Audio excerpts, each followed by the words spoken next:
Cristo também tem várias versões aí, né? De salvadores aí em outras Você tem o mais pesado é de Qumran. Surgiu um personagem, o Cristo da Bíblia é réplica desse personagem de Qumran. Chama-se Menahem. Menahem é um personagem que existe no período de Herodes o Grande, o primeiro, que quando Jesus nasce já era existente, em 30 a.C.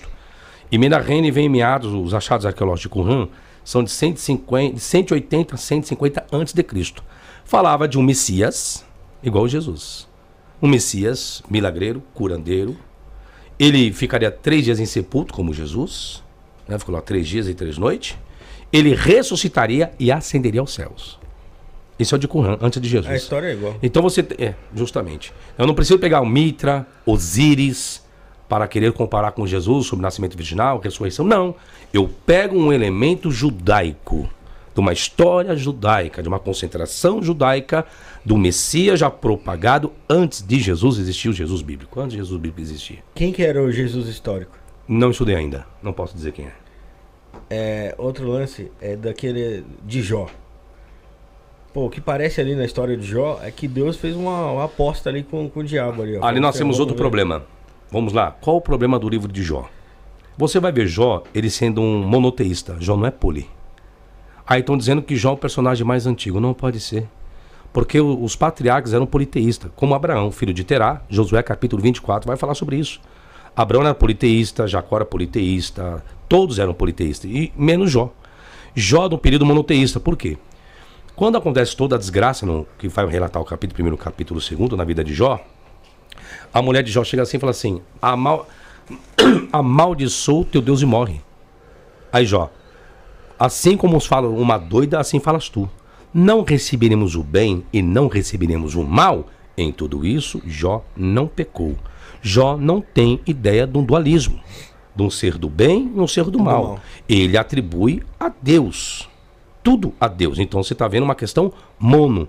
E o monoteísmo ele foi incorporado no período, vamos colocar, em 722, mais ou menos, o monoteísmo para a nação israelita.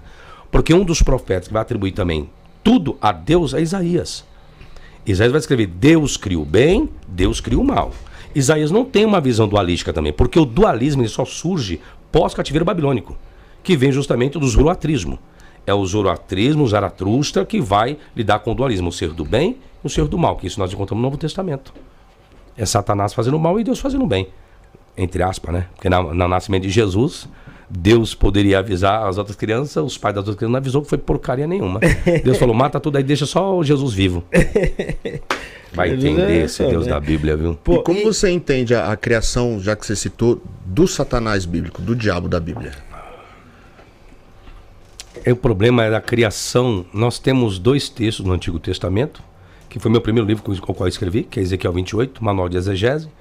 Diz que não tem nada a ver com queda de Satanás ali, mas o rei Tobal, e Tobal II.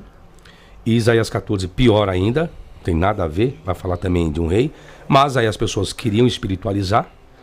Aí se você for pegar algo que vai falar sobre quem é Satanás, seria Apocalipse.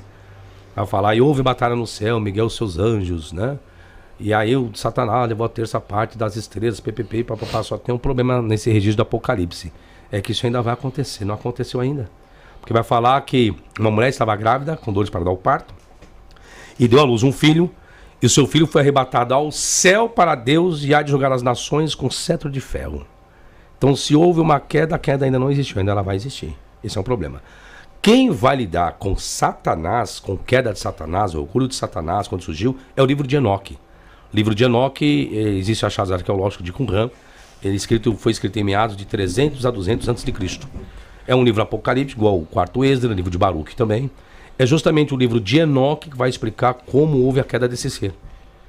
Alguns chamam de Samael, mas tem outros nomes também, como Asmodeus também, tantos outros nomes.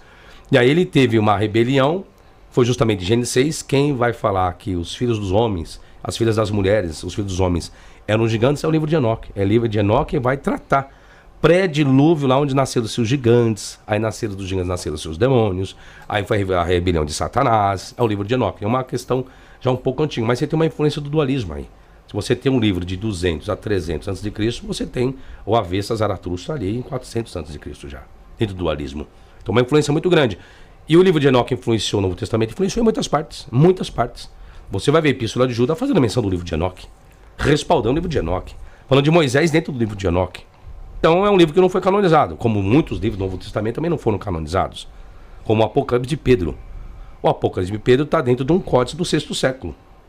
E o tanto o livro do Apocalipse de João não entra dentro do códice. O cânon. O cânon do Novo Testamento foi feito em 363 depois de Cristo no Concílio de Laodiceia. Sim. Em 363 o livro do Apocalipse não entrou parte do cânon, não fez parte. Foi fazer parte só no Concílio de Calcedônia, 100 anos depois. A mesma coisa você tem o cânon do Antigo Testamento, feito em 90 depois de Cristo, no Concílio de Avni por Yohanan ben Zakkai. Só temos um problema aí, 90 depois de Cristo.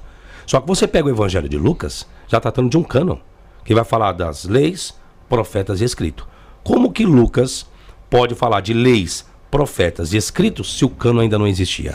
Então logo o Evangelho de Lucas foi escrito depois do cânon, depois de 90 depois de Cristo.